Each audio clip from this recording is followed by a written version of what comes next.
지난 4월 25일 날 이 지구촌에 어려운 일이 생겼죠. 네팔이라는 아주 힘든 나라입니다. 어려운 나라에 지진이 일어나가지고 지금 통계로 보니까 뉴스에 보니까 6,624명이 죽었습니다. 이 굉장한 거예요. 우리 서신동에 이쪽 짧은 싹 굉장한 사람. 부상자가 14,000명. 이건 세계 유례 없는 아주 대단한 일들 중에 하나입니다.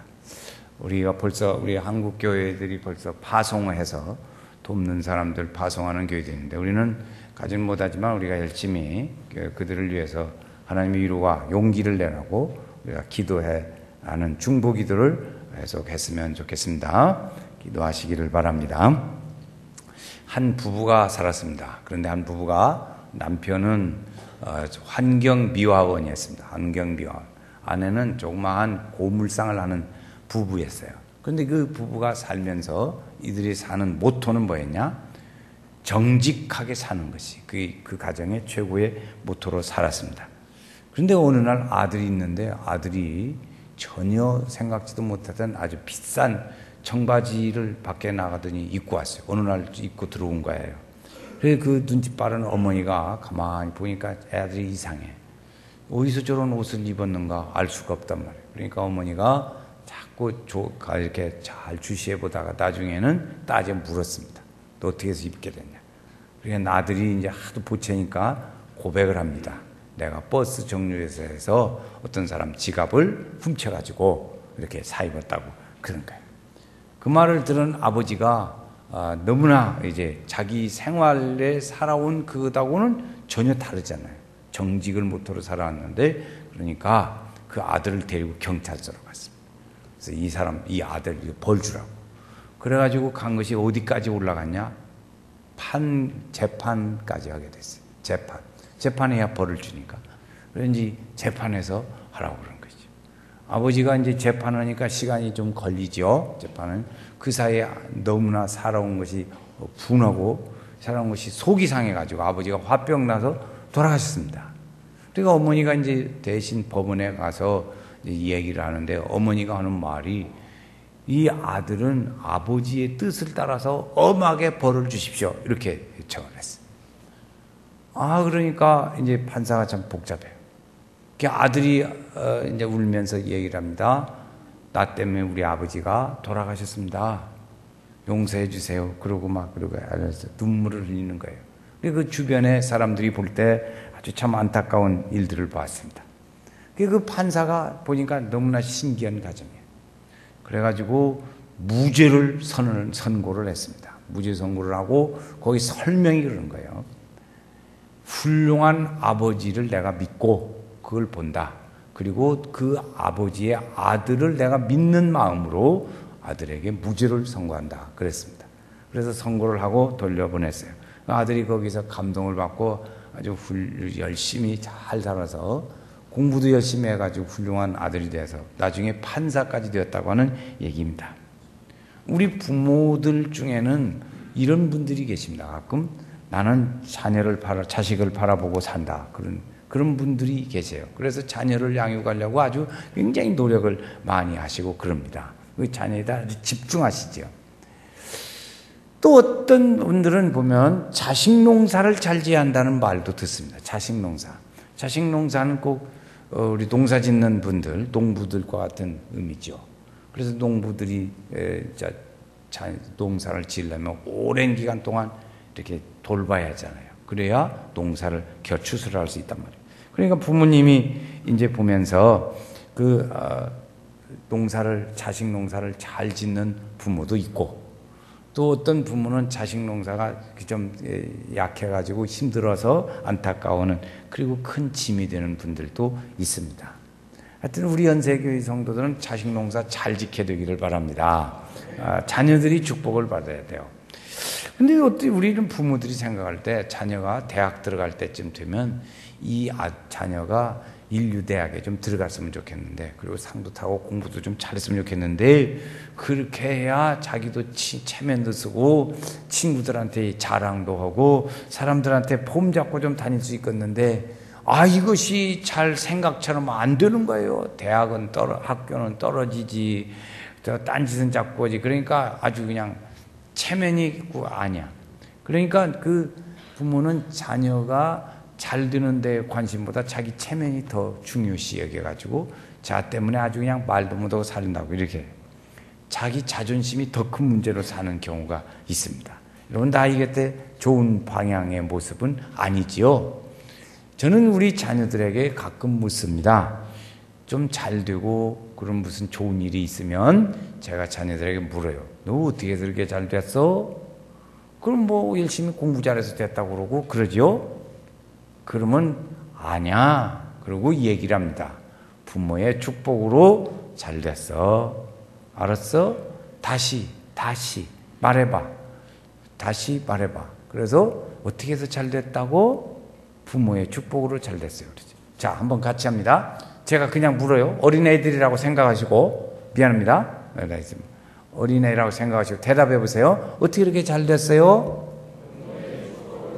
그렇죠. 다시. 이거 잊어버리면 안 돼요. 다시. 어떻게 이렇게 잘 됐어요? 부모의 축복으로 잘 됐어요. 부모의 축복으로. 이제 점점 더 이런 말씀을 드려가겠어요. 오늘 이렇게 자녀들을 어떻게 우리가 잘 양육할 거냐. 여기 말씀 중에 보니까 거기 4절 말씀에 보면, 오늘 4절 말씀에 보면 첫 번째가 자녀를 노엽게 하지 말아라. 그런 얘기를 합니다. 자녀를 노엽게 하지 말아라. 이건 뭐냐면 부모의 부모의 권세, 이것을 가지고 애기한테 상처 주지 말아라는 거죠. 자녀들한테 상처. 네가 어떻게 그런 걸 하냐? 그러고 비수 주고 그러지 말아라. 행동으로 자녀에게 이렇게 자녀를 무시하는 일들을 하지 말아라. 그런 말씀입니다. 이것이 자녀를 노엽게 하지 말라. 그런 뜻이에요. 우리는 살아가면서 사람들에게 서로 인간관계를 가지고 살면서 상처를 주기도 하고 받기도 합니다. 그런데 우리 자녀들은 상처를 더 쉽게 받아요. 왜 그러냐면 그 마음이 깨끗하고 순수하고 연약하기 때문에 훨씬 더 어른들보다 상처를 쉽게 받습니다. 이 부모님이 그러지. 야, 그거 갖고 상처받냐? 지나가지. 그냥 이렇게 한다고요. 응? 그걸 갖고 삐치고 그냥 울어! 막 그러고 우뚝! 남자는 뚝! 남자는 눈물 뚝! 이것 때문에 은혜를 못 받더라고, 남자들이. 은혜를 못 받아. 이런 일들이 많이 있어요. 그럼 우리가 되게 바람직한 부모가 되기 위해서 어떻게 하냐? 한 가지만 말씀드리겠습니다. 비교하지 말자 하는 말씀, 오늘 한 가지만 말씀드리려고 합니다. 비교하지 말자. 비신앙적이고 비효과적인 방법입니다. 형제와 비교, 친구와 비교. 이건 자녀들이 굉장히 싫어합니다. 그러므로 그건 한 가지 하지 말자. 오히려 너는 할 수 있어. 네가 하면 잘할 수 있다고. 그래서 자존심을 세워주고 잘할 수 있다는 격려를 주어야 한다 하는 것이죠. 이게 첫 번째입니다. 내 자녀를 노엽게 하지 마라. 두 번째 가르쳐주는 말씀은 교양과 훈계로 양육하라 그랬어요. 오늘 말씀에 보면 교훈과 훈계로 양육하라 이렇게 가르치고 있어요. 성공적인 교육의 원리지요. 교훈이 뭐예요? 교훈은 말로 이렇게 가르쳐서 얘기하는 거예요. 말로 늘 얘기하지. 늘상 얘기하죠. 훈계는 뭐냐? 이렇게 가르쳐 훈련하는 거예요. 훈련하는 데는 가끔 가다 보면 이렇게 책찍도 가기도 하고 때리는 게 아니고 지금 때리면 큰일 나니까 이제 뭐 야단을 치고 이렇게 해서 손해보는 일을 하면 이렇게 하는 것이죠. 그래서 자녀를 잘 훈련시키고 그런 일까지 좀 제재하는 일까지라도 동원해서 자녀를 잘 가르치라 이거죠. 우리는 자녀를 잘 훈계하고 양육하는 일에 유대인들의 자녀 교육을 모델로 삼습니다. 자녀를 모델로 삼아요. 그 유대인들에게서 배우는 거 한 4가지만 제가 말씀을 드려보려고 그래요. 첫 번째는 가정교육이 중요시 되어야 합니다. 가정교육. 그래서 가정이 늘 평안해야 합니다. 안정되어져야 합니다. 자녀를 하나님의 귀중한 사람으로 양육해야 합니다. 자녀를 가정 중심으로 잘 양육해 가도록 해야 돼요. 그 두 번째는 뭐냐면 자녀들이 조국을 생각하도록 해야 합니다. 나라와 조국을 생각해야 된다. 이스라엘 백성들은 출애굽에서 아브라함부터 해서 애굽에서 고생하고 출애굽에서 광야 생활 일들 또 가나안 땅을 정탐하고 또 그걸 정복하는 일들 거기서 다윗 왕의 역사의 일들 이런 일들을 다 배우잖아요. 다 배우면서 뭘 하냐? 그 역사를 쭉 보면서 뭐냐면 하나님 잘 섬기면 잘 사는 것이고 하나님 떠나면 안 된다 하는 그 교훈을 거기서 배운단 말이에요. 역사. 이스라엘 역사는 그것이잖아요. 우리가 성경에서 배우는 대로 그렇게 우리가 살아가고 있습니다. 그런 것들을 배우는 거지요. 그래서 우리 자녀들도 함께 보는 건 너는 소외된 자를 위해서 봉사하고 살아라. 너는 어려운 사람들을 위해서 살아라. 너는 농촌 일들을 위해서 피폐한 농촌을 위해서 살아라. 복음을 전하는 일을 위해서 살아라. 너는 하나님의 영광을 위하여 살아라. 그런 일들을 꿈을 가지고 가도록 우리 자녀들을 가르치는 일들이 필요하죠. 저 어렸을 때 꿈이 뭐냐 그러면 대통령이었어. 그때 대통령 된다는 사람 하면 1년에 하나씩이 아니라 하루에 하나씩은 해야 될 거예요.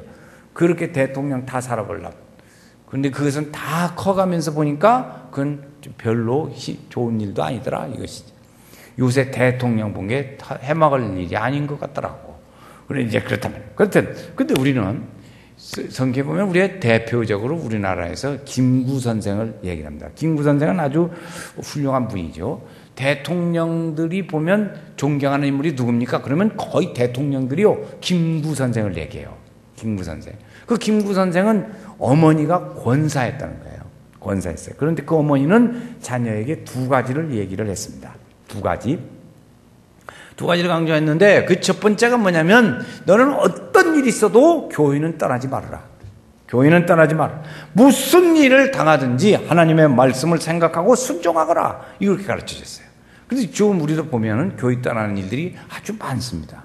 교회 떠나는 일들이 많아요. 그래서 제가 늘 가르치고 하는 것은 뭐냐면 우리 교회도 대학 1학년 때, 1학년 1학기 때, 지금 대학 1학년짜리 자녀들 두신 분들 교회 생활 잘합니까? 지금 1학년 1학기 때 잘못하면요 그 학생 4년 동안 신앙생활 잘하기 어려워요. 지금까지 내가 쭉 보니까 그래. 1학년 1학기 때가 아주 제일 중요합니다. 그래서 지때 안 했으면 신앙생활 잘하도록 가르쳐야 합니다. 두 번째에 이 김구 선생의 어머니가 가르쳐 준 건 뭐냐면 민족을 위해서 쓰임받는 사람 되라. 민족을 위해서 쓰임받는 사람. 그래서 그는 후에 우리 민족의 훌륭한 지도자가 되기도 했습니다.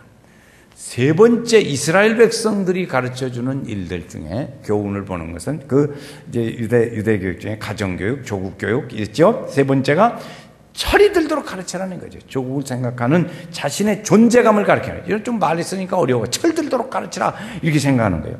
그 자기의 자아성을 깨달아 가지고 철이 들도록 하라는 거죠. 그래서 이 철이 들면 철이 들은 아이는 부모님이 우리를 위해서 고생하시고 수고하시고 애쓰셨다. 부모님의 뜻을 따라서 살아야 한다 하고 그것을 잘 아는 자녀는 어지간한 어려움이 있어도 잘 넘어갑니다. 견뎌내고 가요. 가장 이렇게 이런 일들이죠. 그래서 성공적인 자녀로 잘 자랄 수 있습니다. 저는 우리 교회 청년 중에 아르바이트를 해서 학생들을 가르쳤어요.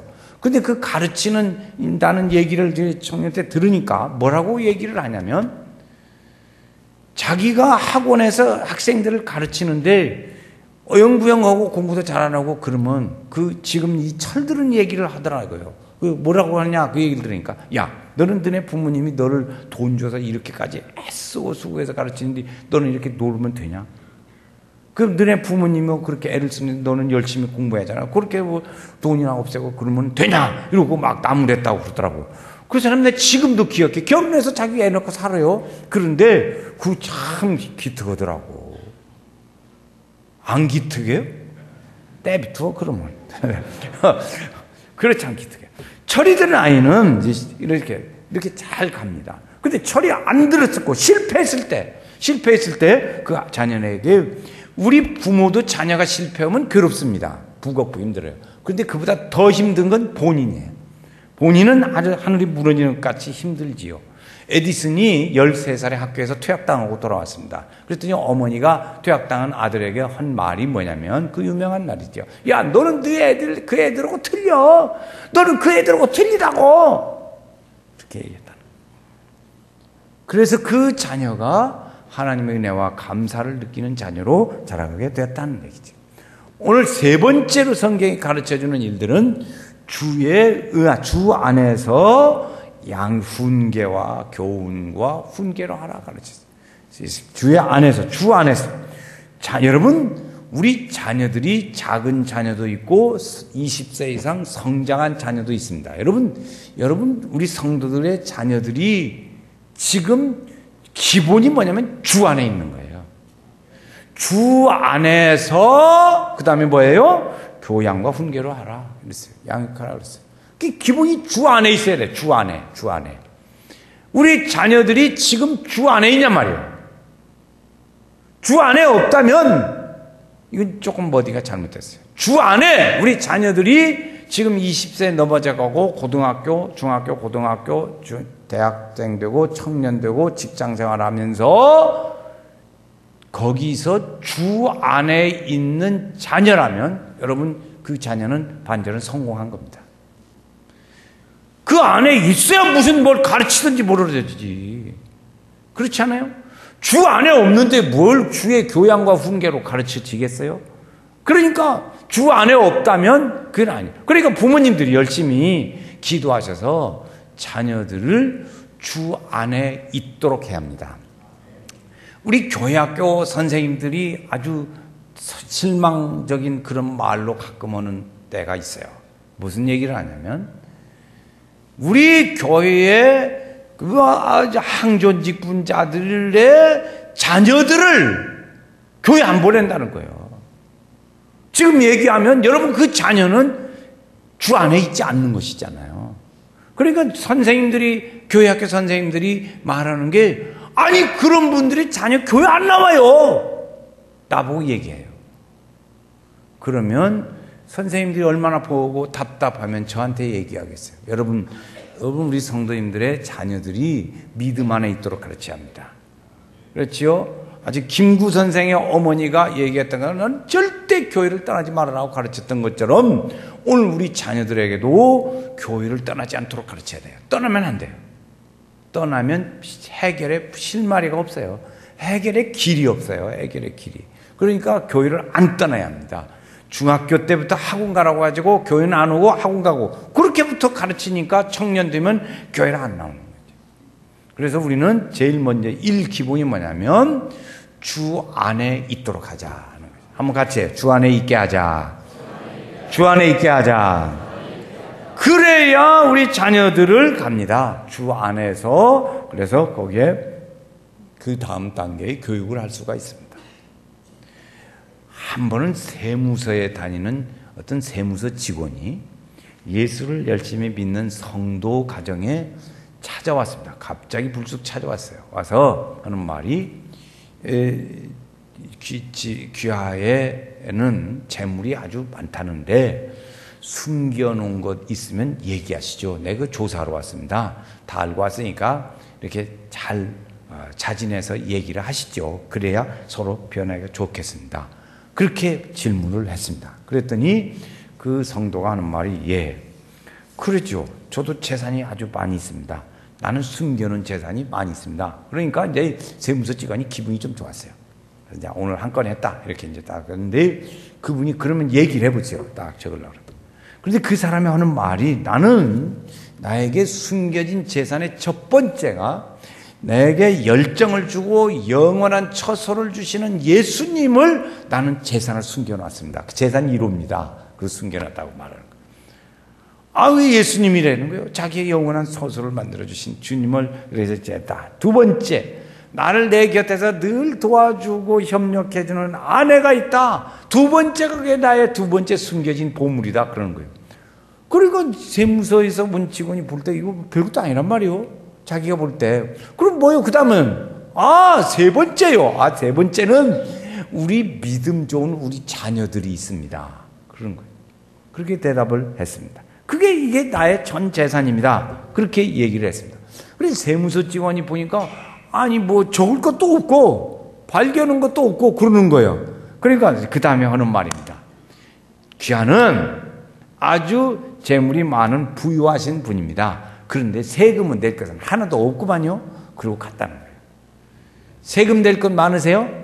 세금 낼 거 없죠. 예수님과 부인과 자녀가 있는데 그건 뭔 세금 내요. 그래서 그렇게 갔다는 거죠.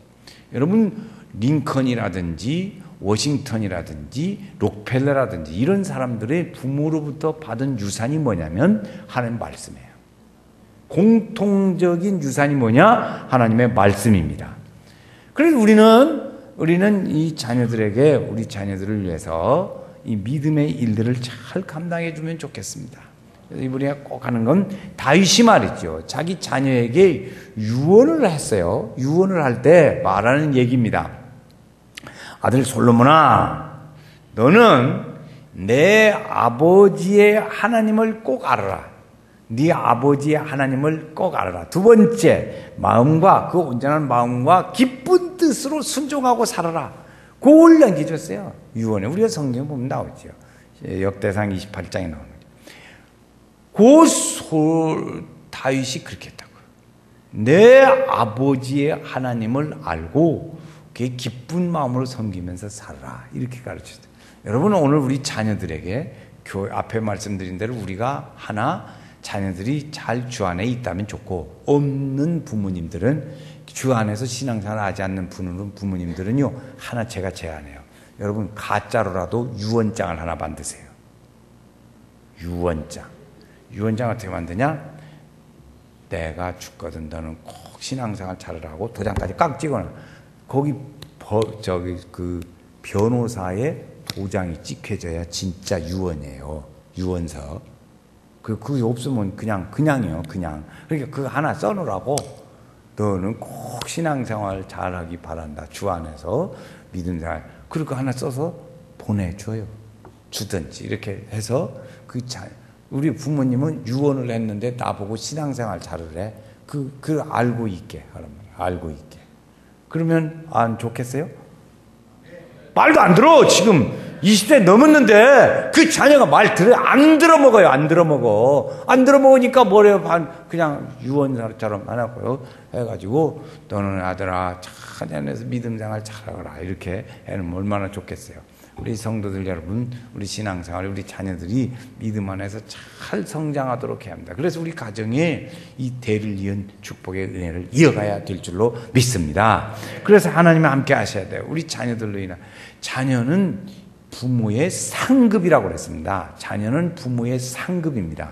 그러니까 부모가 기도하고 믿음으로 갈 때 자녀의 축복을 받아요.